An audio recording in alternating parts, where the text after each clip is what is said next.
Hey guys, welcome back. Today we're going to watch a video called How I Lost 110 Pounds by a YouTuber whose channel is called Winning Myself. I hope you guys enjoy. I feel like it is appropriate for me to finally talk about my own weight loss journey and basically what the last 2 years of my life have looked like. So I'll start in high school. I graduated in 2014. I'm pretty sure I graduated weighing around 285 pounds. A year to 2 years out of high school, I reached my heaviest weight that I know of, which is 306 pounds, but I likely did way more than that. I just avoided the scale because, well, the truth hurts sometimes. So, fast forwarding to Christmas of 2016, that was the first time I stepped on the scale in probably over 2 years. And I stepped on the scale, saw I weighed 306 pounds. It was the heaviest weight I had ever seen myself weigh. So naturally, when I saw that number, I knew I had a problem.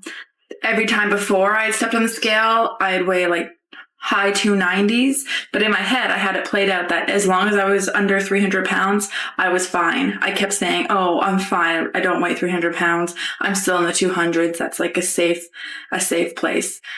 So, just like a lot of folks, she finds herself over 300 pounds. She starts ignoring or avoiding the scale. At that point, you can't really blame a person. All that scale's going to do is get you bummed out and depressed. But before we go on and find out what she weighs now, let's all see how good our guessing is. I'm looking at her just like you are from the shoulders up. To me, she looks kind of like a tall person, but it could just be the angle of the camera. Angles did miracles for Sylvester Stallone in Rocky, right? So I'm going to guess that she's about 5'7", maybe 5'8", and I'm going to guess that she's probably about 165 to 175 pounds. Please make your guesses now. Let's see how close we are. So after Christmas, things did change for me. I was living with my ex-boyfriend at the time, so I wasn't living with my parents anymore, and I was working overnight shifts, so I slept a lot, and I wasn't exactly at a happy point in my life. Actually, I like to call it my all-time low. Basically, I was miserable with every single aspect of my life. I was not happy in my relationship. I was not happy with the roommate we had. I was not happy with my weight. I was not happy with the job I was working. Didn't even know I lost my first 13 pounds. I stepped on the scale one day after someone had said something to me about my weight. They said, oh, you look like you've lost a little bit of weight. And I was kind of taken aback because I was completely unaware of it if I had. So I did step on the scale. And yes, I had dropped 13 pounds completely unintentionally. And what I didn't know at the time was I was actually unintentionally intermittent fasting. I slept on average probably 14 hours a day. I would come home from work and sleep, and then I'd go back to work, and then I'd come home and sleep again. And I was eating about once a day, sometimes twice a day, and then I would go 16 hours without eating again, easily. So my weight loss started in April of 2017, and up until June of 2017, I wasn't taking it very seriously. I wasn't like pushing myself to lose weight, but I wasn't letting things get out of control again. I was just kind of going with it. Like, I was mindful of what I was eating, but I wasn't like, oh, I can't eat a French fry. Then June 1st came around, and my sister was getting married at the end of June. And so I started taking things very seriously.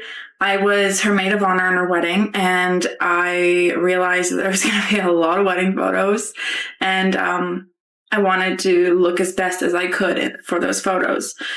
I love this. She has a deadline. She knows when she has to do these photos. These photos are going to be a keepsake that's kept and looked at for years to come, hopefully, unless the marriage ends in a quick divorce, right? Have you ever had a deadline type situation? Have you ever had a dress that you had to fit in and you only had a couple of months to get there? I want to know about it. Let us know down in the comment. So I made it a goal to reach 40 pounds down by her wedding day. So I think I lost 12 pounds from June 1st to June 23rd. And I actually had to get my dress altered the day before the wedding because I was losing so much weight so quickly that every time I get the dress altered, it wouldn't fit again like a week later. So as I said, starting June 1st, 2017, I did start taking things more seriously. So I started cutting out bread, pop, juice. I was really cautious about the carbs I ate. I was finally at a point where the weight was coming off, and every single time I had tried to lose weight in the past, it didn't work. And I had it in my head that all those other times I failed, so why would this time be different? And the more weight I lost, the more that thought faded away. So from April 1st, 2017, for the rest of the year, I lost 80 pounds, which was about 10 pounds a month if you average it out, which I was really proud of. And then the next year, 2018, I lost my remaining 30 pounds. And here we are in 2019, and I haven't lost any weight. And it's been really hard for me to accept that and know that it's okay. I'm not doing anything wrong. I am eating healthy. I am still living a very healthy lifestyle.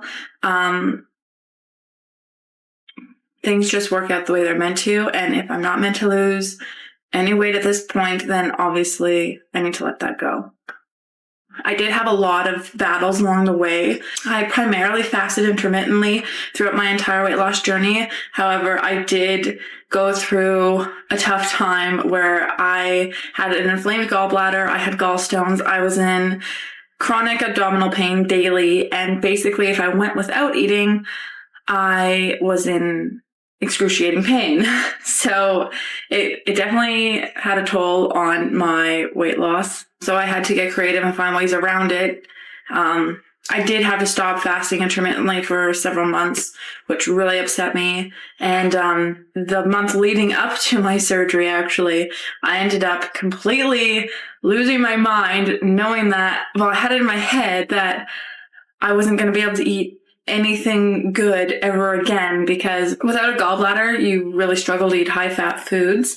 And so I was panicking and trying to, I had a month straight of basically just eating the absolute worst food I could eat, thinking that I could never eat it again after my surgery, which I then found out after my surgery that I am completely fine with basically everything that I eat. So I actually did end up gaining 10 pounds in a month from that. And it wasn't a great moment for me when I walked in the day of the surgery and they weighed me. So going into my surgery, I ended up weighing 216 pounds, which is 20 pounds higher than my lowest weight. I just want to mention that I was up 10 pounds already from my lowest weight. I was already constantly going up and down the same 10 pounds. Okay, I don't know about you guys, but I lost track of her weight long ago. So I don't know if she's 200 pounds here. If she is 200 pounds, she seems to hold it very, very well. Here's the thing. I don't like that everybody seems to be going through these gallstone surgeries nowadays. What's that all about? You have good weeks, you have bad weeks. That's life, honestly. You can't have a perfect diet every day.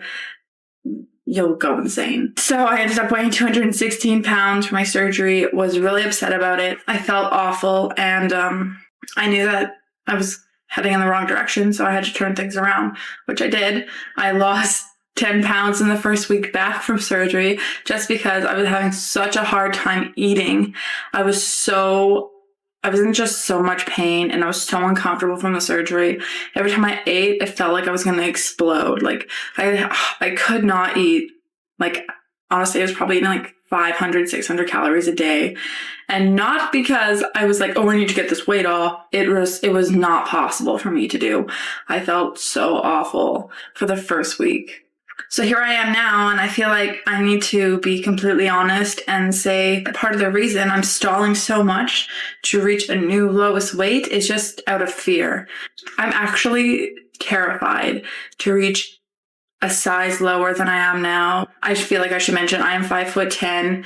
I weigh currently 205 pounds as of this morning. So I know that if I keep going, if I aim for my goal weight, which is between 165 and 175, I am going to drop another size. And for some reason, it just scares the hell out of me. I'm telling you, 5'10", 205, she holds her weight well, unless it's one of those things where under her shoulder level, she's a little bit more roundish, right? But 5'10", that is pretty tall. So she wants to get down to the weight that I thought she was, 165. Listen, I firmly believe you're capable of losing 20 to 30 pounds over the next 3 or 4 months simply by walking every day, drinking water, and avoiding sugar. I can't make you avoid sugar and I can't force you to drink water, but right now I'm going to force you. Go get your shoes. Let's go for a walk.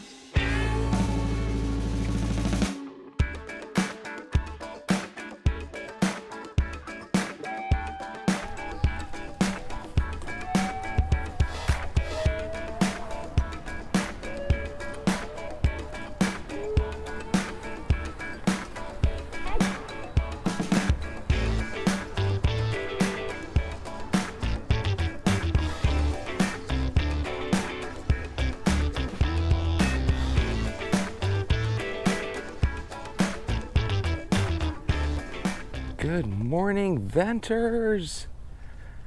Guys, I'm really excited, but at the same time, I know for a fact now that we have some new venters with us. We have Melissa, who lives right here in Phoenix, where I do. Melissa, welcome to the venters.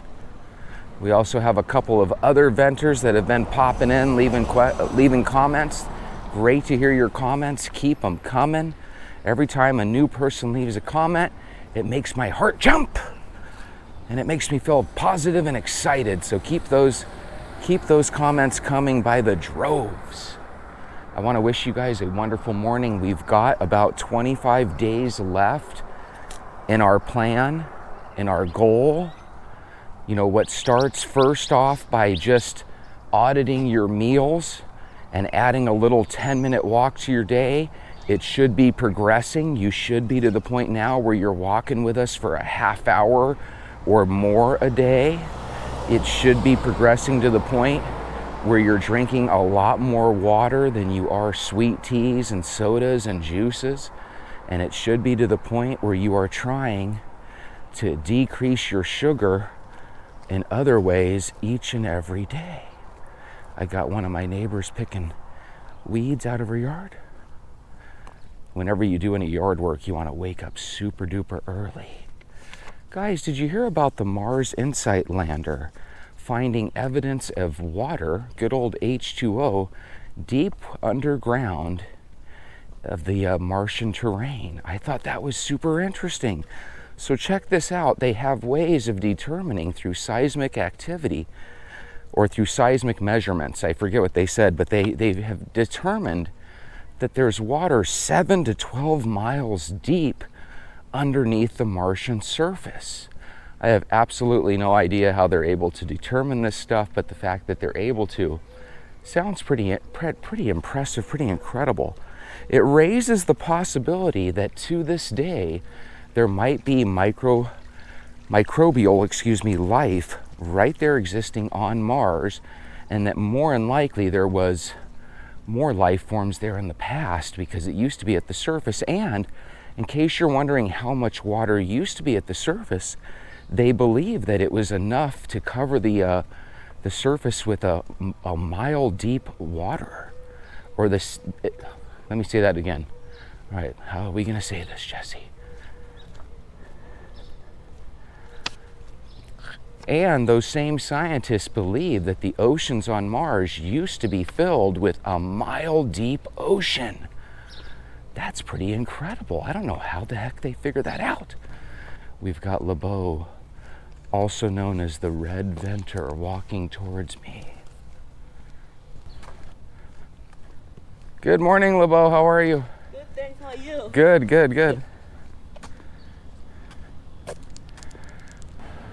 Let's talk about scientific probabilities, because I'm not an expert by any means.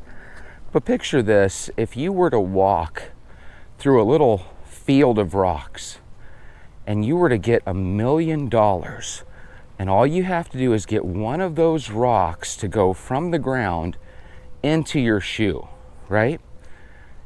Impossible to do if you purposely try to do it, but it happens all the time. You'll be walking and all of a sudden you've got a rock in your shoe. Some way, somehow, you were able to lift it up off the ground as you step, and instead of it firing behind you, right, it finds its way into your shoe, and before you know it, you're stepping on that rock. Again, the odds of that happening on purpose, 1 in a billion, 1 in 10 billion probably, but yet it happens all the time. I'll be walking and all of a sudden, I flip a little rock into my shoe, and before you know it, I'm stepping on it. And what do I try to do? The same thing you guys try to do. I try to just ignore it and hope it goes away, but it's a rock. It's not gonna go away. So you end up stepping on it to the point where you have to stop and pop it out. So again, those 1 in a million things, how the heck did rocks get in your shoes as you're walking down the street? It's a miracle. So anyway, here's some interesting stuff about Mars. Do you guys remember when we had Jesse Marcel from the Roswell incident? He goes in front of the papers and he's kind of holding some aluminum foil, right? And they go with the story that it was just a weather balloon, right? Well, I asked the internet some questions about Jesse Marcel. The name Jesse means the gift. Now, or God's gift. Now, the reason I know that is because at one point or another in all of our lives, we usually Google and find out what our name means. Or a lot of us used to buy the Dr. Spock book of baby names or whatever from the store, whatever that book was called. And you would open it up and you would look for a name that you like, and then it would tell you its meaning, right? So I knew from a long time ago that Jesse means the gift or God's gift, simply because I share the name. My name's Jesse as well. So if your name's Jesse or Jessica and somebody says, oh, you think you're God's gift, well, duh, that's what my name means. Okay, that's your new answer. Second, the name Marcel, it means of or from Mars. Now, here's the little Twilight Zone situation that I like to apply to it. You remember in Twilight Zone how you would see a seemingly innocuous story, no big deal, but all of a sudden there's a twist and you realize, golly, I love the Twilight Zone. They have the absolute neatest little twists and turns and these great stories, right? It's hard to find a person my age or older that doesn't absolutely love the old black and white Twilight Zones. And they have to be the black and white Twilight Zones because, let's be honest, those were the best, okay? The originals.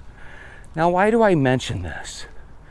We were told that there was no evidence of the wreckage and that what we were seeing was actually not an alien UFO, but what came down in Roswell was a weather balloon. So, what if, here's the Twilight Zone turn to it, what if they actually did show us proof of aliens that day? What if the alien was Jesse Marcel? His name literally means the gift from Mars.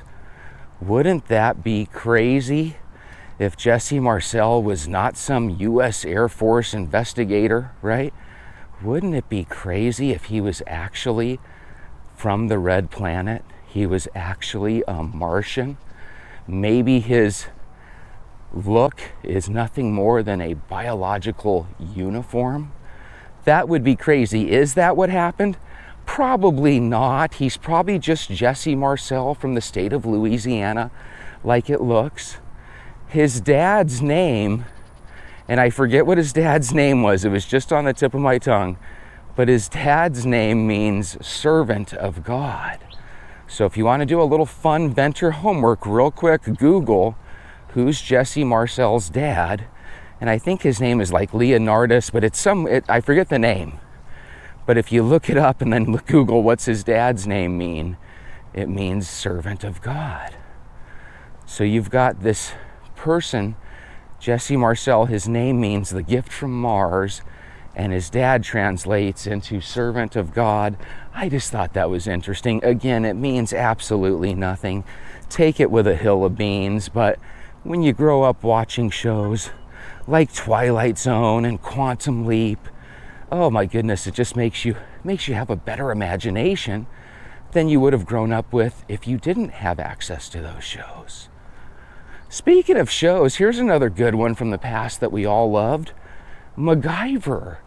Do you remember how special it was to watch that show, knowing every week that what MacGyver could do with a paperclip and a pen was pure magic? No matter how daunting the circumstance, you always had a chance because MacGyver went with logic, science, and expertise and experience. You could never beat MacGyver. To this day, I always wonder, do we have real life MacGyvers working for us? Because if we do, we've got an advantage, you know? If you love MacGyver as much as I love MacGyver, let me know. So how can we bring MacGyver's story to our walking? Well, MacGyver is a case study in hope. No matter how daunting or how devastating your circumstance, MacGyver proved that with a paperclip and a pen, he could get out of that situation. So if MacGyver can do things with a paper and pen, imagine what you and I could do with a half-hour walk every day. Something small like that can really have a massive impact on our future. And if MacGyver can do some things with a little pen or a little paperclip or a spare packet of Kool-Aid, this guy could do anything with anything. And that was what we loved about his show. It was a never say die attitude. Venters never say die. We say get healthy and live trying, okay? That's what we're gonna do. We're gonna do it together. Melissa wrote something along the lines of, I'm really impressed that you're able to get out there in this heat, because she lives in Phoenix as well. Well, Melissa, one of the things that I try to preach is let's get out in the morning when the heat is just starting to pick up its energy, and hopefully you can get outside before it actually does become too hot. But if you delay, the only thing you can do is delay until the evening, because it's literally dangerous to be walking during the middle of the day when it's already 110 degrees. So you have to literally decide beforehand, hey, I'm gonna wake up, I'm gonna get my shoes on, I'm gonna get hydrated, and I'm gonna get out the door. And if you can get walking now, Melissa, and by the way, I think Melissa's been walking for years, but Melissa, if you can walk during this time of the year, then it makes the rest of the year no problem at all. So Lily, people like you that live in Canada, your major problem is going to be in the winter. You can probably push through 80 and 90 degree temperatures in Canada, but you probably cannot push through minus 80, okay? So the main thing is try to develop some sort of backup plan that you're going to do if Canada freezes over for the winter, which, you know, let's be honest, it's been known to do. Same with parts of the northeast part of the US. If you're up there by Minnesota, all the way over to Maine, that part of the country tends to freeze in the winter. You know, the truth is all of our northern states that border Canada tend to freeze, you know. Down here in Arizona, where we're closer to the equator, our winters are just the most mild, beautiful winters you could imagine. But even that's in southern Arizona, because in northern Arizona, where we have Flagstaff and the Grand Canyon and stuff, they definitely get a cold winter as well. That's why people love Arizona. You're in southern Arizona or mid-Arizona where I am, and you don't have to worry about snow at all, but right when you get to northern Arizona, you feel more like you're in Colorado. So that's why people absolutely love retiring out here in Arizona. The problem with retired people is they pretty soon realize that they're no longer interested in going skiing, and they're no longer interested in traveling up north. The only thing they want to do is sit in their living room and watch TV until they pass away. That's why I think it's one of those things where even when people are forced to work past retirement, we look at that as such a negative, like, oh my God, these poor people don't have enough money where they can actually retire. They have to work. But that's a two-sided sword, isn't it? Because let's be honest, when people retire, that's when they perish, usually because they end up doing nothing. If you do retire and you take on another job, just having that daily activity of another job might be all that it takes to keep you alive for an extra 10 or 15 years. I don't know if I told you guys this, but I found out that my grandmother, after she retired, she went and worked for like a daycare / preschool. And they actually, on her last day there, gave her a big card where they all said, "Grandma Carmen, we love you." I guess they also called her grandma and stuff. And I just thought it was the neatest thing. Wait, I might be having a false memory there. I just remember they were like, "Carmen, we love you," in this card that I saw. And I remember I was like, "Grandma, you worked at a preschool?" And she goes, "Yeah, I worked at a preschool." And she gave me the crossroads and stuff. She was like, "I worked there for 3 years. The kids loved me." And they really did. My grandma was the type that she would look into doing volunteer work for the church. Any little thing that you can do to keep your mind active and your body into it, your body active as well, that's a good thing. I think I told you guys that my grandmother, she had a really not so great diet. I mean, she would eat straight up Mexican food all the time. She would eat straight up Italian food all the time. Basically any food that was there that we would eat and tell ourselves nowadays, you need to slow down on that food, she was eating it. So how the heck did she manage to stay alive for such a long time? She lived to be 98 and a half. How she did that, I believe, was her demeanor. She had a real go with the flow attitude. And when you have a go with the flow attitude, guess what?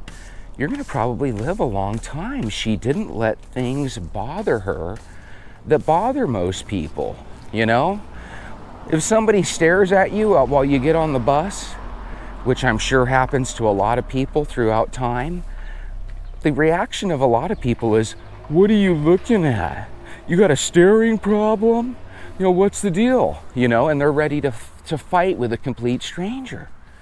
My grandma was the type that would just say, "Hey, this guy likes to stare," and then she would just go to her seat on the bus and she would just move on her day. Absolutely refused to argue with strangers, absolutely refused to fight with people, went to her job, got her annual raise because she worked for the state of Arizona, the government, never complained. She was one of those people that she worked her last 25 years for the government, so when she retired, they gave her a "thank you for your service" plaque, had a party throughout her whole office.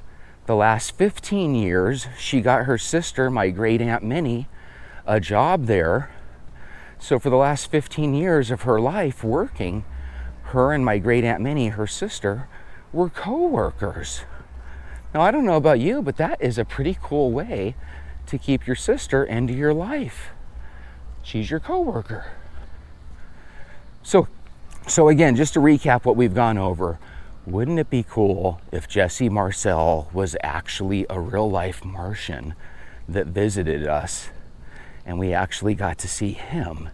And what if he was actually the byproduct of Roswell? We're watching him hold up a weather balloon.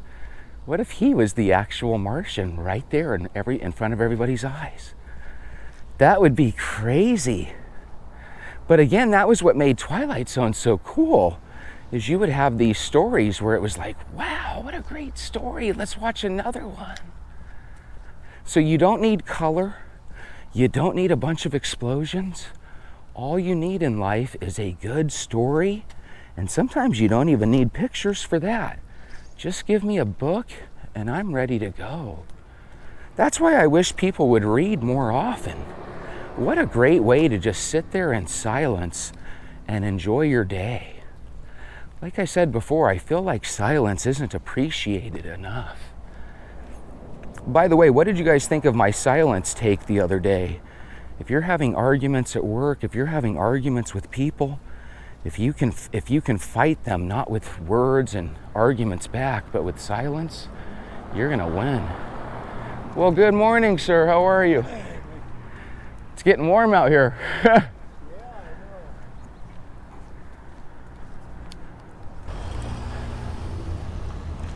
Another place where I always recommend you employ silence is whenever you partake in a diet or exercise routine.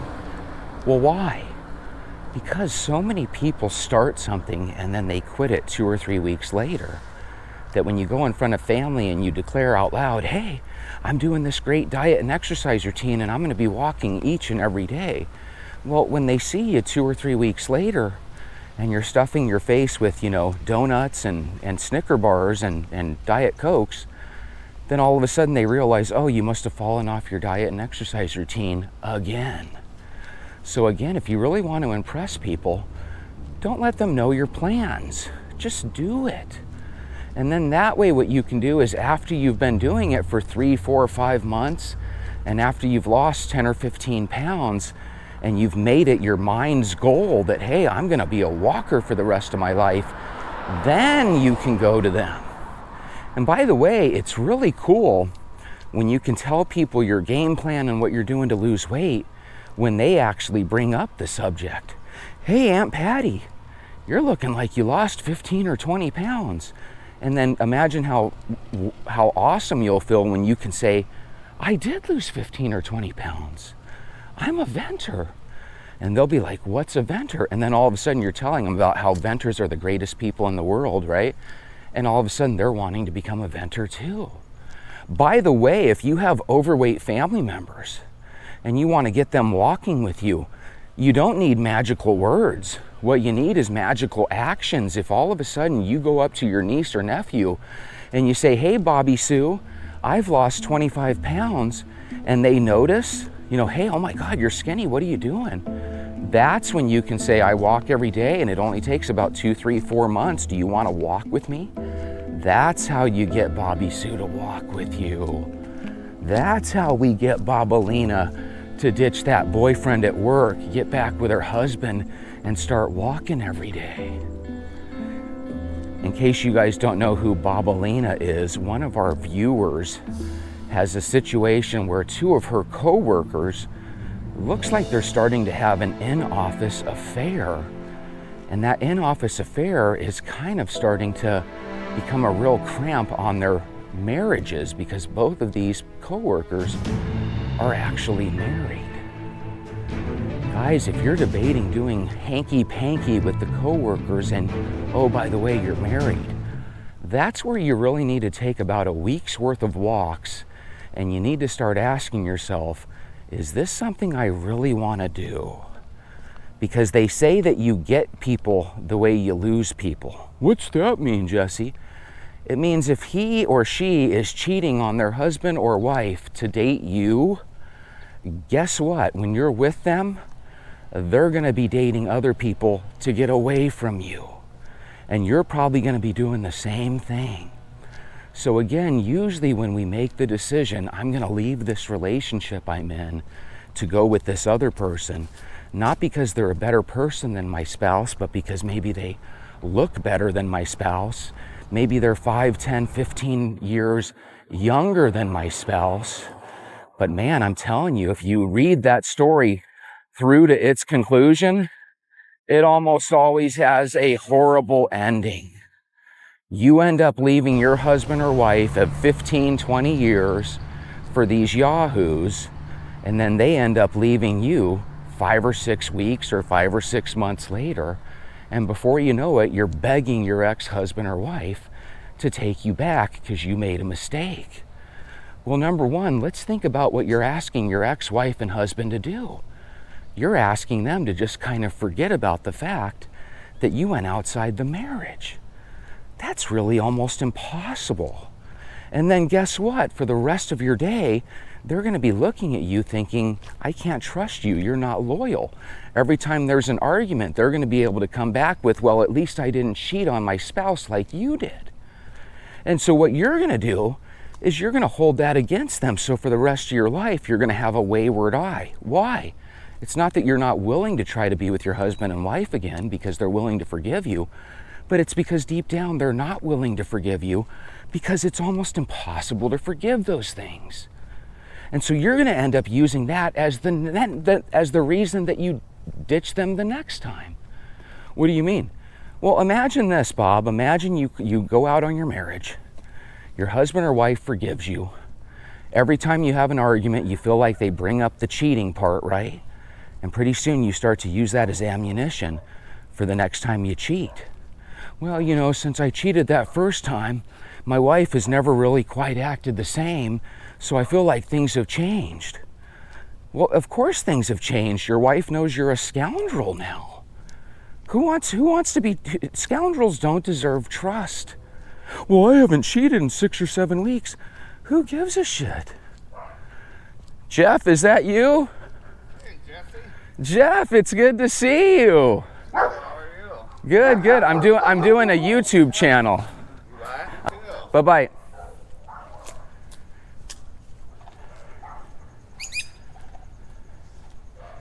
So that's my buddy Jeff.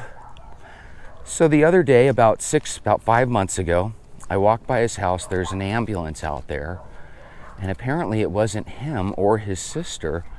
Apparently it was his mom that passed away at 86. So very sad. But here's the thing.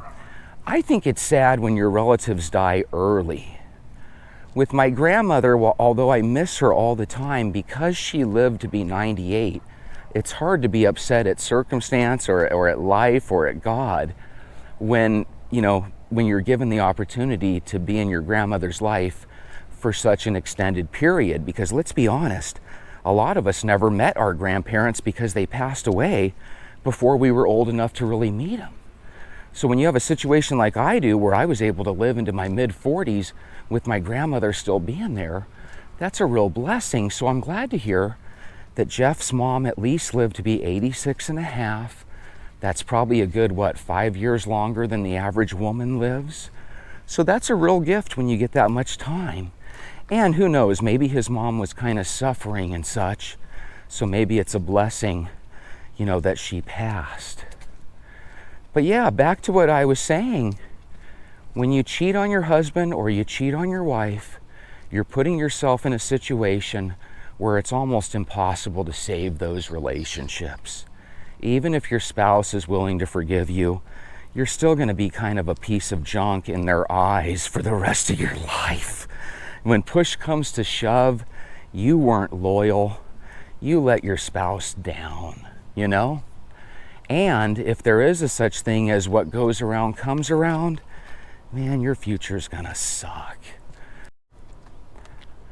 So my buddy Jeff is alive. That's a blessing. And that means that today has started off as a good day. So I wouldn't be surprised if I tell you tomorrow that the rest of my day was really excellent. Now watch, it'll be the opposite. Knock on wood. So anyway, just remember, people are loyal in your life and they would never do you wrong until they're no longer loyal and they're doing you wrong, okay? Here's the scary thing. When we cheat on a husband and spouse, normally the husband or wife or spouse that we're cheating on, they actually do fall into that rare category of being loyal and faithful. So it's really weird. We live in a world where you're kind of damned if you do, damned if you don't.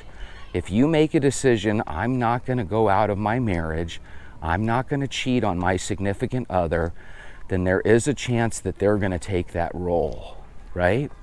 It almost always seems like whenever there's a relationship, somebody sees themselves as better than that relationship, right? I'm sure we've all met friends where we look at who they're dating and we think, that person's not good enough for you, right? A lot of times as parents, we see our daughter or our son go out with somebody and we think, that person is not good enough for my son or daughter, right? And the reality is, they might be thinking the same thing about your son or daughter. You know, this person is not good enough for me. And so they're always going to be looking for better, because once again, we live in this weird simulation where the grass always looks greener on the other side. We find out in reality that it's usually not. Single people want to be in relationships. Married people want to be single. When they actually get what they wish for, they end up saying things like, hey, be careful what you wish for. Because you can end up going from being single for a couple of years, and then all of a sudden you want to get back into a relationship, but all you have is a trail of broken relationships behind you, and pretty soon people are going to get hip to the game that when they're dating you, they're dating somebody that's not necessarily going to be there. You know, that's why second, third, and fourth marriages have such an incredible fail rate. If you've gotten divorced twice, then your third marriage has a 76% chance of failure. With odds like that, you might as well just call it a day. But again, people are going to get married for a third time and a fourth time. And usually they end up being married, but I don't think it's because of something special. I think it's just that they got too old to be in the dating market anymore, and they died and just happened to be married while they died. So again, there's a lot of things that lead people to walking. One of them is a wayward spouse. Don't be that wayward spouse that ruins your loved ones' lives. Try to walk on things, try to ponder them. It's one thing to leave a relationship because it's abusive. It's another thing to leave a relationship because you're bored. Because you want to know something I firmly believe? The reason you're bored isn't because you live in boring circumstances. It's because you're a boring person. Get used to hanging out by yourself. Get used to being okay with the silence. Get used to living in a world where not everything is catered towards entertaining you. And keep walking. Your husband and wife deserve to have the healthiest version of you as possible. And we both know that they can get what they want by you continuing your walk. So good luck. We'll talk again tomorrow.